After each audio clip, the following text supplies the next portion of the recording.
Hey everybody, it's Travis Akers, the tweeter formerly known as Top Rope Travis. You're listening to Two Broads Talking Politics with my friend David on tonight. You're going to love tonight's episode. Enjoy.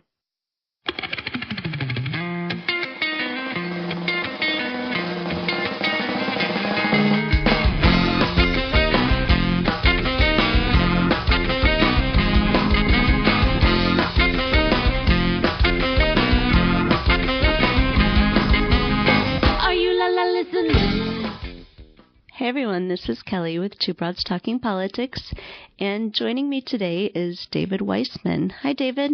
Hi, thank you for having me on. Yeah, thanks so much for joining me. So, David has the unusual, I think, distinction of being perhaps the very first person on this podcast who used to be a Trumper. So, let's get into that a little bit. I'm interested in hearing your story. Maybe we could start with sort of what's your background, how'd you kind of grow up and what sort of political ideas did you have growing up? Okay, sure. I'm originally from Queens, New York, and I came from a conservative home, religious home, and so that's where I got a lot of my values from my upbringing, and I wasn't always political. As soon as high school, I went to the Army. I was in the Army for many years. And in the Army, you're not really allowed to talk about politics. So I really got involved in politics after when I got out. I actually was in Israel for many years. Made a Jewish right of return to Israel and saw how important politics was. And I kind of went off what I knew, what my own beliefs were. And, with the war on terror and all that stuff, got me in the conservative field from the beginning. And that really developed a lot of my views on, different groups like, Muslims or a lot of different craziness. And the bad part about that was, which I realize now, when I tell you more about my journey, I never really went and researched outside, my own scope. And I'm actually a writer.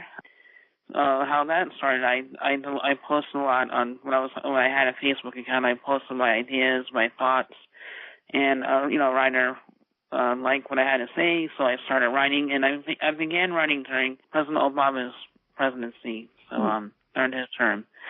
So yeah, I was like very anti-Obama, and basically when I first started watching the news, it was Fox News. That's where I first started watching, what's going on in the world, and went into a lot of Facebook groups where we're conservative, and I, was very a lot to say, and, it was really, and I never really had a chance to talk with liberals or people in different faiths or different backgrounds, like LGBT community or Black Lives Matters. I was so very close-minded. I mean, one thing about my parents, I love them. They're awesome parents. They always told me, never really talk about politics to anyone. It was just kind of funny since I ended up as a political writer. So that's where my background came from growing up in military and my first gig as a conservative writer. So before the 2016 election, then you were, very conservative and did you actually wear the MAGA hat and sort of believe a lot of the stuff that was being pushed about Hillary Clinton? Yes, I believe the email stuff, and I believe all that. When you're in a lot of these Facebook groups, these conservative Facebook groups, and even in meetings where you met with other conservatives, there's this almost hatred towards Hillary Clinton, and President Obama, and I'm seeing, once I decided to be Democrat, liberal, I actually went back and researched everything. I went back 10 years, and yes, we'll get into that too. But I went into the whole email thing, Benghazi, and all of that stuff.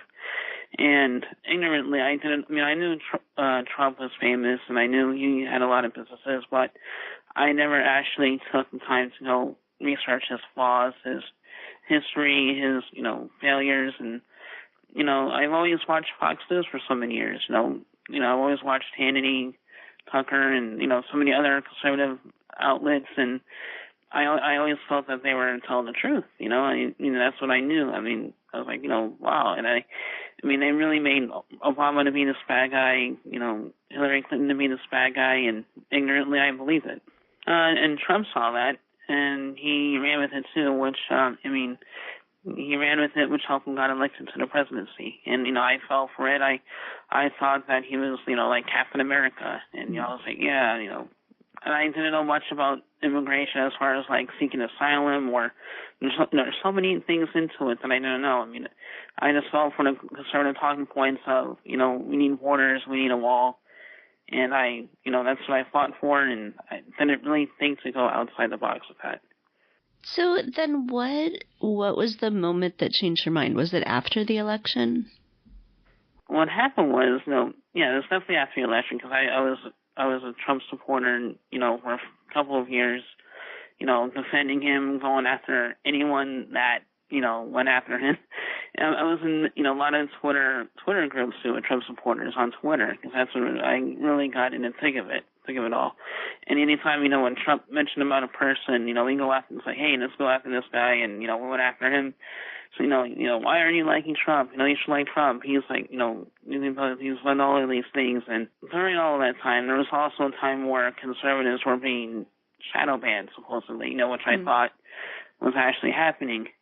And I kind of went after two people, Sarah Silverman and Stephen Colbert, and I used the photos that they were in, Nazi outfits, comparing Trump to a Nazi. So, I was like, hey, Twitter, how come these guys got check marks, and how come they're not banned from Twitter with their propaganda and hate towards Trump? And normally, when you're on Twitter as a Trump supporter, you end up getting blocked or ignored by celebrities. And when Sarah then, really caught me off guard, she actually replied, she explained what college humor was, and, how comedy is subjective and all that. And I was like, okay. And, I realized that she actually replied, that kind of really threw me off guard. Because when you're, as a Trump supporter, you're so used to, ready for an attack. You're ready to, troll people.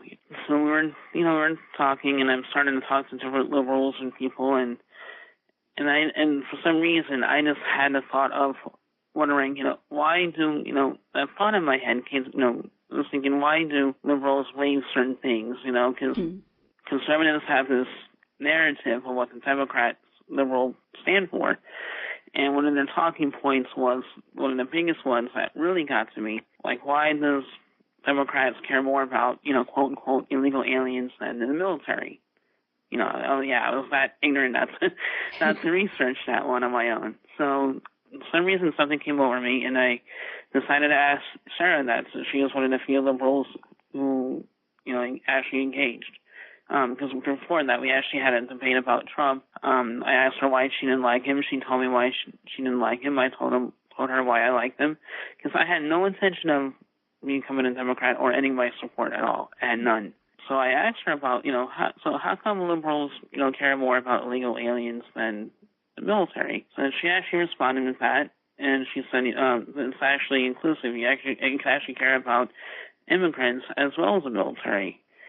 And she explained how the United States is an immigrant nation, and there's so many laws that actually support, like seeking asylum. Seeking asylum is legal. A lot of these people are coming into the country because they're, from what, they're going through down south. And when she responds, a lot of her supporters respond, and I've actually engaged with her followers on Twitter. And I learned a lot about how, there are immigrants who are not citizens but have joined the U.S. military. And I was kind of surprised. I mean, you never hear stuff like that on Fox or CRTV or The Blaze. Mm-hmm. Actual immigrants who are not citizens, who, came in what the conservatives considered illegally or in the United States military. And some of them were deported. And I'm thinking to myself, why would they deport immigrants to serve our country? And I've really learned a lot about that. And a lot of her followers were showing me articles, showing me facts that I had no idea that were, that was really going on. And, they show me how, a lot of, a lot of the bad stuff that does happen is all going through the legal port of entry. It's not, you're not jumping over walls like, like Tucker Carlson says, or Tommy Lorraine. They're actually going through that. And I talked to myself, and they also said how it was a Democrat that actually created a GI Bill, and I had no idea. And they told me different things what Democrats have done for the military. And when that lie was debunked, I thought to myself, okay, if conservatives were wrong about that, are they wrong about abortion? Are they wrong about LBGT? And I started asking more questions. And when it comes to abortion or pro-choice, it's not. Nobody wants abortion, no matter how progressive you are. Which I found that they don't want that, but they think about the life for the child, what it'd be like, after pregnancy, and that never dawned on me to even think about that, because you hear conservatives saying, oh, care about the unborn. Okay, so how do you care after they're pregnant? Like if a woman was raped or in bad situations, how would they care about that? How would they care about the child? And they don't think about that. And they don't think about these things. That stuff is never talked about in conservative media. And I was blown away by some of these responses. And and then I realized, that makes sense. I mean, nobody wants it, but sometimes, it wouldn't be worse. I mean, I'm trying to find the right words because I know it's such a very touchy subject. Mm-hmm. But I realized why it happens. And, I started questioning more, question. And, even with gun control, and someone as progressive as Sarah Silverman and others, they don't want to come in and take your guns like conservatives say. No, they just make sure people who are not fit to have a weapon shouldn't have weapons, which makes sense. And, civilians should not have military-style weapons. And, if you actually, and I learned, you actually read the fine print of the Constitution, it says well-regulated militia. And conservatives tend to take just the right to bear arms, and they don't read the fine print. So I mean, like I said, I went back and researched everything, even on President Obama, Hillary Clinton, a lot of the public figures that were demonized, by conservative media. And, as I was doing this, because two events happened to me. And one, when it came to supporting Trump, when I was interacting with lots of Democrats and liberals, Trump supporters were seeing this, and they had a problem with that. So I was getting a lot of backlashes from them, calling me, oh, he's a traitor, blah, blah, blah, so many different insults. And I guess the best way to put it, it really is like a cult, because when you're in there, you don't see how you're hurting people when you attack them for not supporting Trump. And I felt what it was like, and it was like, it was snapped me out of a trance, kind of, if that makes sense to you. Yeah. Yeah, I find that very interesting that when you started to explore all of these issues, that it's almost like a domino effect. Like it led from one issue to another. And, I think a lot of us think like, maybe we could just convince people not to like Trump. But I think there's a common assumption that it would be very difficult to get someone to change their views about everything, to go from being a Republican to a Democrat. Maybe they'll sort of side with us in a certain election, but that we can't actually change their minds. And it sounds like what you're saying is that, for you at least, and this is always an individual thing, that in fact sort of opening your mind let you open your mind to all sorts of different issues. Exactly. And like I said, the key whole thing about it, as far as becoming a Democrat, was how, like I said, originally I had no intention of switching sides, but Sarah Silverman, we were talking about free speech for the football players who were protesting the anthem and flag, and I dug more research into that. And as a conservative, it's always like free speech, but it seemed like it was for what they had to say or what they had to believe. And I'm not saying all conservatives do that, but it seems like a majority of them do. And then, when I really looked into it, and I'm thinking, what, free speech should be for any American, no matter what you agree or disagree. And, when I turn off Fox and I see the world around me, I see what's going on, I became friends with on Twitter, and the Twitter Women's March ladies, and a lot of activists who are for, the Black community. And I see the stuff that's going on there with the police brutality, and I couldn't believe it, because conservatives are always saying support the police, and I'm seeing these videos and how they treat the Black community, even Black women, and I was shocked. I mean, it's almost like, you ever watch Star Trek? Yeah, definitely. You know how they have that alternate universe, right? Like how, and that's what it really feels like. That. I mean, I'm still processing it, because I was a conservative activist for so many years, and I know on Twitter you really can't show emotion, with a tweet, but I mean, I'm seeing all of this stuff that's going on in our country, and then it feels like a totally different country from what we think, because conservatives always pretend, act like they're the victims. The white people are victims, or, a lot of nonsense that you see, but no, that's not what reality, that's not what's going on. And, I get why celebrities use their platform to try to open people's eyes, and like I said, so many views have changed. And when I really dug into the Kaepernick story, when Sarah saw that, and she actually quoted, and became Twitter friends, and she appreciated how I was learning from them, about discourse and dialogue.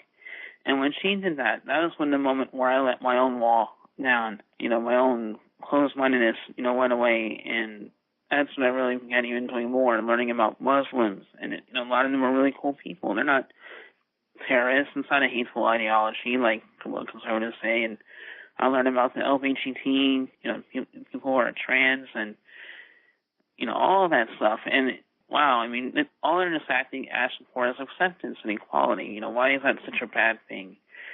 Like I said, I get why Democrats fight for the way they do, and it makes sense to me, and I've accepted it and embraced it, and I kind of followed all of these values, and I'm planning to do a lot more and help support this fight, for them, and it's really been an amazing journey from what I used to believe to what I believe now.